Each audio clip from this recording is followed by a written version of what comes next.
ಇದು ರಾಘವೇಂದ್ರ ಸ್ವಾಮಿ ಭಕ್ತಿಯ ಹಾಡು. ಕೈ ಮುಗಿವಿ ಗುರುರಾಯ ನೀ ಹರಸಬೇಕು ಅನ್ನೋ ಹಾಡು. ಕೈ ಮುಗಿವಿ ಗುರುರಾಯ ನೀ ಹರಸಬೇಕು, ವರವನ್ನು ಬೇಡುವೆನು ನೀಡಲೇಬೇಕು. ಕೈ ಮುಗಿವಿ ಗುರುರಾಯ ನೀ ಹರಸಬೇಕು, ನಿನ್ನ ಪಾವನ ನಾಮ ಉಸಿರಾಗಬೇಕು, ನಿನ್ನ ಸೇವೆಯ ಭಾಗ್ಯ ಮುಡಿಪಾಗಬೇಕು. ನೀ ನಡೆದ ಹಾದಿಯಲಿ ಮಣ್ಣಾಗಬೇಕು,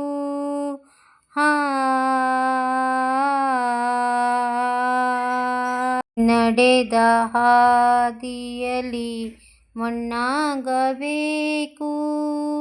ನೀ ನಡೆವ ನಿನ್ನ ನೆನಪಿನಲ್ಲಿ ಮನಸ್ಸು ಕಣ್ಣಾಗಬೇಕು, ತುಂಗೆಯ ನೀರಲ್ಲಿ ನಾ ಹರಿಯಬೇಕು, ಪಾದದ ಧೂಳಾಗಿ ನಾ ನಿನ್ನ ಸೇರಬೇಕು. ಕೈ ಮುಗಿವೆ ಗುರುರಾಯ ನೀ ಹರಸ